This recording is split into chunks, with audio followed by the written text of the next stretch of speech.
Pyramid ధ్యాన ప్రపంచానికంతా pyramid మాస్టర్లకందరికీ నా యొక్క నమస్కారం.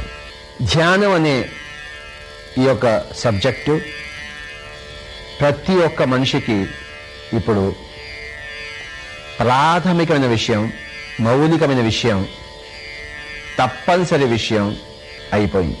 ఎందుకంటే ప్రపంచ జనాభా ఎక్కువైపోవడం, ప్రజల్లో ఈ యొక్క మౌఢ్యం, ఫూలిష్నెస్, ధనకాంక్ష, నెగటివిటీ ఇలాంటివి విపరీతంగా అయిపోయిన ఈ రోజుల్లో ప్రతి మనిషికి శాంతి, ఆరోగ్యము, కనీసపు బ్యాలెన్స్ ఆఫ్ మైండ్, కనీసపు అవగాహన ఇవన్నీ రావాలంటే ప్రతి మనిషి కూడాను ధ్యానం అన్న సాధన చేసే తీరాలి, ధ్యానం చేయాలి అనే నియమం పెట్టుకునే తీరాలి.